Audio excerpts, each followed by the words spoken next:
Assalamualaikum warahmatullahi wabarakatuh. Apa khabar anak-anak sekalian? Alhamdulillah, dengan izin Allah dapat kita bersua kembali di dalam sesi pembelajaran akidah tahun 6 bagi minggu yang ke-21. Saya harap anak-anak semua dalam keadaan yang bersedia untuk menimba ilmu. Tajuk pelajaran kita pada kali ini adalah teknik menjawab soalan kertas 2 bahagian B.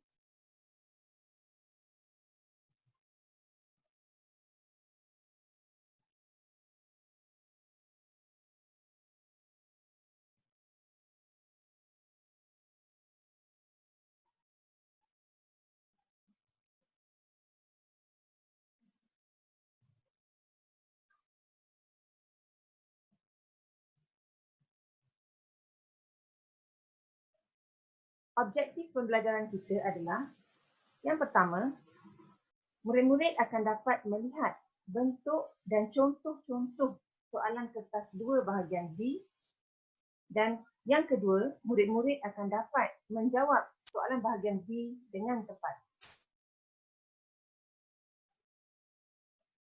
Secara umumnya, bahagian B ini mengandungi 40 markah yang diperuntukkan dan terdapat 4 soalan yang dikemukakan. Soalan 1 adalah daripada tajuk-tajuk pembelajaran tahun 4. Soalan 2 adalah daripada tajuk-tajuk tahun 5. Manakala soalan 3 dan soalan 4 adalah daripada tajuk-tajuk pembelajaran tahun 6. Dan setiap soalan membawa 10 markah.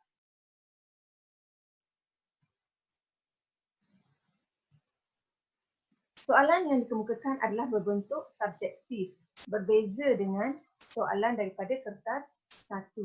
Bagi kertas 2 ini, soalannya adalah berbentuk subjektif. Dan untuk bahagian B, soalan yang dikemukakan adalah berdasarkan rajah atau gambar atau jadual atau pernyataan.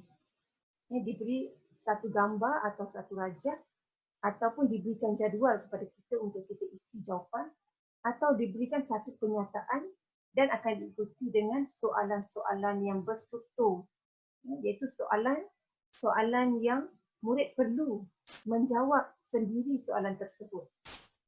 Dan juga ada soalan yang mempunyai aras kemahiran berfikir yang tinggi, atau soalan kebat. Soalan kemahiran berfikir aras tinggi. Baik, kita lihat contoh soalan yang berdasarkan pernyataan dan berstruktur. Soalan berbunyi, manusia dijadikan sebagai khalifah di muka bumi ini. Ini adalah soalan daripada tajuk tahun 4. Kemudian diikuti oleh soalan berstruktur. Soalan 1, apakah maksud khalifah? Daripada pernyataan yang diberi tadi, manusia dijadikan sebagai khalifah di muka bumi ini. Soalan pertama, apakah maksud khalifah? Dan kita lihat di situ dinyatakan 2 markah. Jadi murid-murid mesti berikan jawapannya yang membolehkan kamu mendapat 2 markah. Kalau antum jawab khalifah adalah pemimpin, itu hanya mendapat 1 markah. Tapi kalau kamu jawab khalifah bermaksud wakil Allah yang bertanggungjawab untuk melaksanakan segala peraturan yang ditetapkan oleh Allah di muka bumi ini, itu akan mendapat 2 markah. Maksudnya ada sedikit huraian daripada jawapan antum. Soalan kedua, daripada pernyataan tadi, soalan kedua, nyatakan 2 tanggungjawab khalifah. Dan dinyatakan di situ ada 2 markah. Maksudnya, 1 tanggungjawab membawa 1 markah. Di tanggungjawab ini, antum boleh tulis mentaati perintah Allah, yang melaksanakan solat 5 waktu sehari semalam.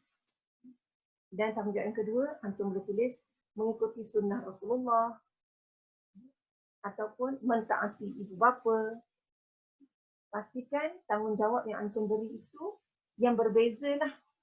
Ya, antara 1 dan 2 tu yang berbeza. Yang pertama, antum beri tanggungjawab kepada Allah. Yang kedua, antum beri pula tanggungjawab kepada Rasul.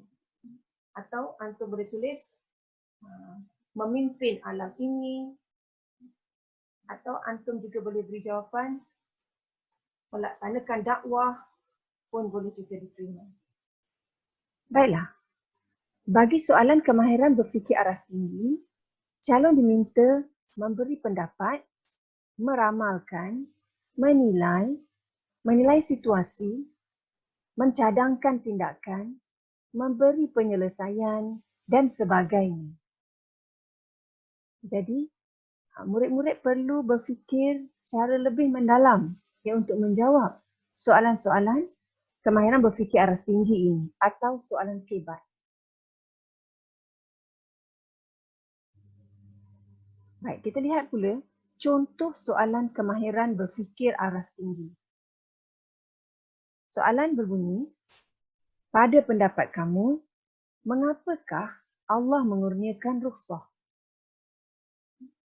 Jadi, untuk menjawab soalan ini, murid-murid perlu faham maksud rukhsah. Kalau dilihat dalam tajuk, dalam darjah 5, tajuk pelajaran darjah 5, ada mengandungi pelajaran tentang rukhsah, iaitulah memberi maksud Allah memberikan keringanan dalam perkara-perkara yang tertentu.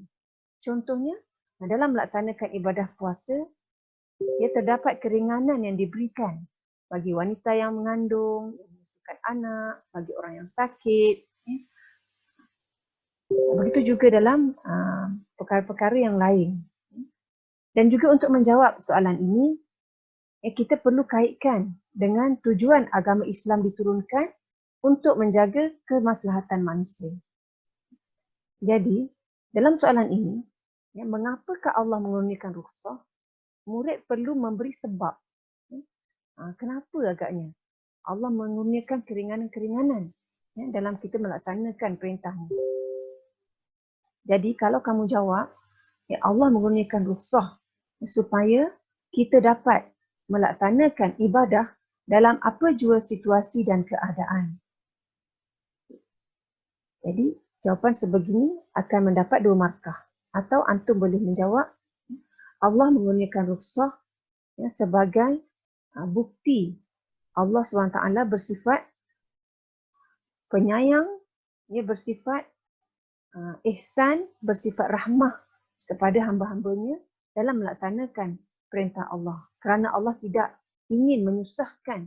Sebaliknya Allah ingin supaya hamba-hambanya dapat melaksanakan perintahnya dalam semua keadaan.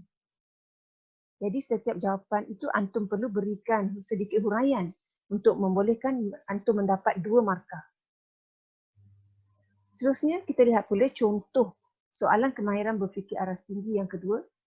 Berikan pandangan kamu sekiranya agama samawi masih diamalkan sehingga sekarang. Jadi untuk memberi pandangan tentang soalan ini, calon perlu faham apa itu agama samawi. Dan juga kamu perlu faham tujuan agama Islam ini diturunkan untuk membetulkan agama samawi yang telah diselewengkan. Dan juga untuk memansuhkan agama samawi yang terdahulu.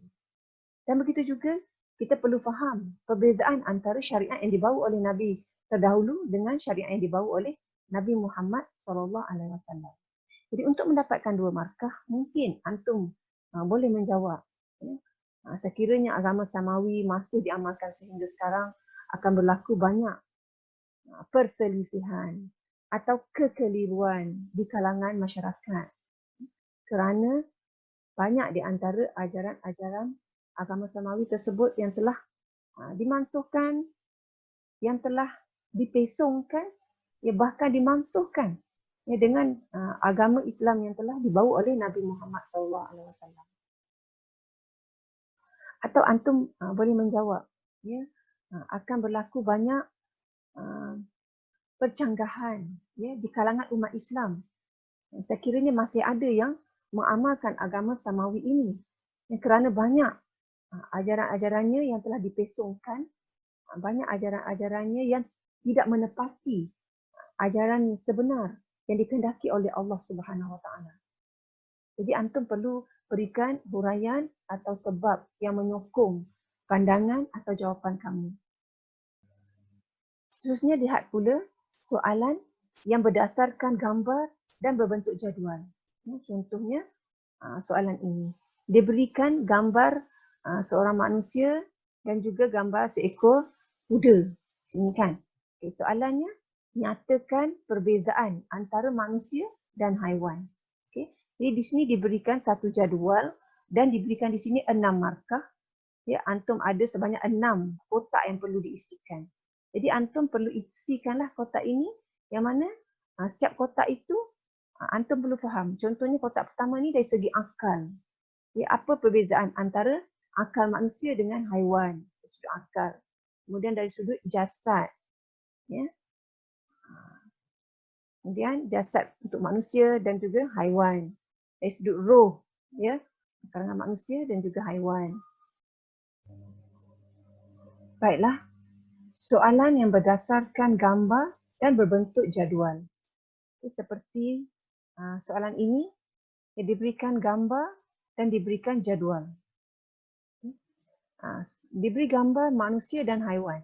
Dan soalan berbunyi, nyatakan perbezaan antara manusia dan haiwan.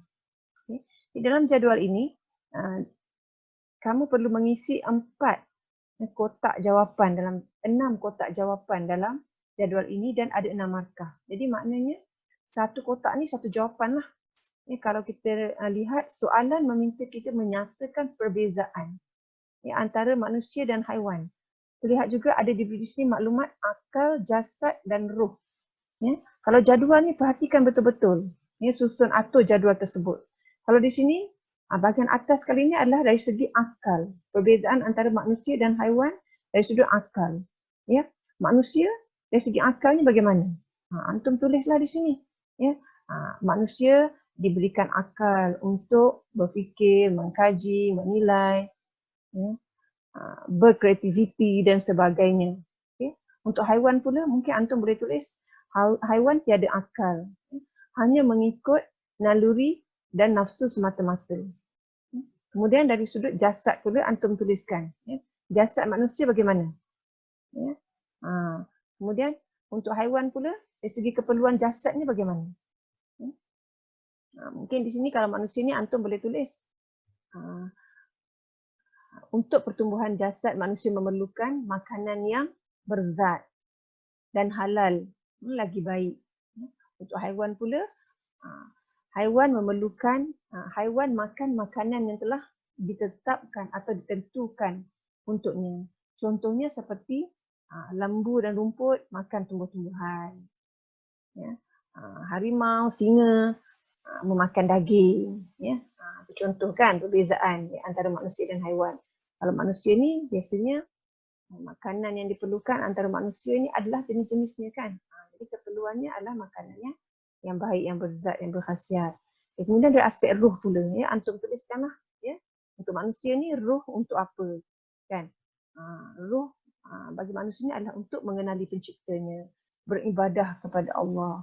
Itu untuk dari segi fungsi ruh pada manusia. Manakala untuk haiwan ni pula memang dia dijadikan, haiwan ini dijadikan sentiasa berzikir, kan, sentiasa menyembah Allah. Ya. Tidak sama dengan manusia. Yang ruh manusia ni memang ada manusia yang beriman, yang tidak beriman, kan. Jadi Allah membekalkan ruh pada manusia ni untuk mengenali penciptanya. Jadi antum beri setiap kotak ni 1 poin cukup. Kerana 1 poin 1 markah sahaja. Baik, seterusnya kita lihat slide yang terakhir. Okay. Jadi setelah Ustazah menerangkan tentang bentuk-bentuk soalan yang ada, jadi Ustazah nak antum cuba menjawab soalan-soalan daripada buku Latih Tubi SPPIM, ya, buku ini.